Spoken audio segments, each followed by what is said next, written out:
What's up, YouTube? It's Kyle here. It's going to take you guys through my recent project that I got. I recently took on the challenge of going on Copart for the first time, bidding on a car online, purchasing it with a salvage title. So this is probably one of the more extensive vehicle rebuilds that I've done, and just want to take you guys through some of the things that have already been done to the car and how it was when I bought it, go over all the costs and pricing and things like that. Looks like I left the gate open on the back door. Come on, guys. Let's go to the backyard. Anyway, take you guys through the car and hopefully explain a few things that we've done, and then as I finish out the car, I'll post more videos, individual things that I do to it, but I'll go through what we've done so far. So here's a look at the vehicle now as it stands. Excuse the messy garage, but bought the car from Copart for the first time for $9,100. It's a 2007 C6 Corvette with the LS2 motor. 2007 was the last year that they made the LS2 before '08 they went to the LS3. And when I bought the vehicle, it was supposed to be a run and drive, then it got downgraded to a engine start program on there. I did a lot of research on what that actually meant, and luckily this car was about an hour from my house at a local auction, so I was able to actually go out and take a look at the car. When I first got there, this fender here was on. This is actually fine, and this headlight and everything's fine. I've just gotten it off right now. I'll go into that in a little bit more reasons why later. But when I first got the car, the passenger window was busted out, and it had tape just all over this window. And I don't know if you can see that on the video quality there, but you know, it's kind of put some damage on this black plastic. We're going to repair that. So this was completely busted out on the interior.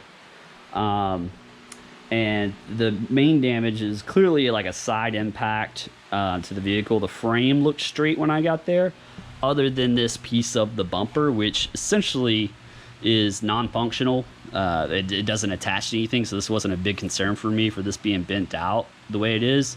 I bent it back out, got it here thanks to my dad. Came over with his acetylene torch, and we heated this up and bent it out. But other than that, the frame seems to be straight. But the big things that were busted is this front tire here. This is the wheel that it came with, but it actually had a puncture hole on the inside of this rim, so I had to have that professionally repaired.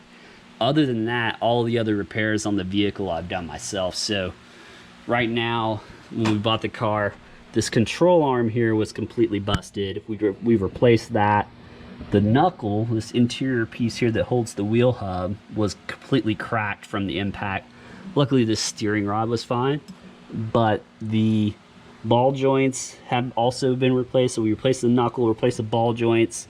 The brake pads and the calipers look good, so we left the pads on, plenty of meat on the bones there. And then actually replaced the wheel hub, which is the mechanism that has all the bearings and everything in it that allows the wheel to spin. And it's recommended when these things have been hit from this side or had a side impact with so much damage to everything, to just go ahead and try and replace most of the components that you can afford to fix. And that's what I was able to do. We had these rotors turned as well while we had the wheels off, and at the same time we went ahead and turned the front rotor on this side, even though there's no damage to this side of the vehicle at all. The wheels in themselves are actually pretty, I don't know who owned it before me, but they're kind of curved up, so we're going to be putting a dip kit on these wheels that should make them look pretty nice. The other damages to the vehicle clearly here is this what's called as the front fender skirt, which is actually one piece of fiberglass plastic that actually glues to the edge of the frame here, and it's this one big piece of plastic. And you know, I've thought about replacing it, but looking into the cost of doing that is about $700 just to replace it. And on top of that, you have to remove a bunch of components, get everything perfectly lined back up, and then you're still going to be doing fiberglass work and glue work to get this glued back onto the side of the vehicle. So I've opted to fix that. I'll continue to post videos as I start, you know, doing some fiberglass. I've already done some work on this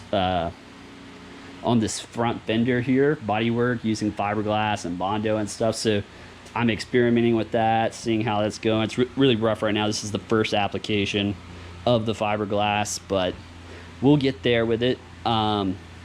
Additionally, some of the other things that we've done, this front radiator bracket, almost anytime these cars, this happens to the C6 Corvettes, a very common problem. If they have any kind of impact on the front of the vehicle, this radiator bracket here breaks.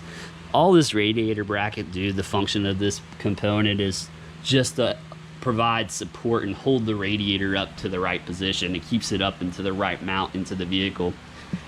Once we were able to get that in there, we have no leaks on the radiator, so that's all good there. The other things, you know, we're kind of getting towards, while it doesn't look like it with everything off of the vehicle right now, we are actually getting towards the end of the build now. You know, we repaired this fender. I'll show some videos of that later. I'll post those. And once we finish this plastic, we can mount the fender. We actually have the front headlight on the way. It's a birthday present for myself from my mom.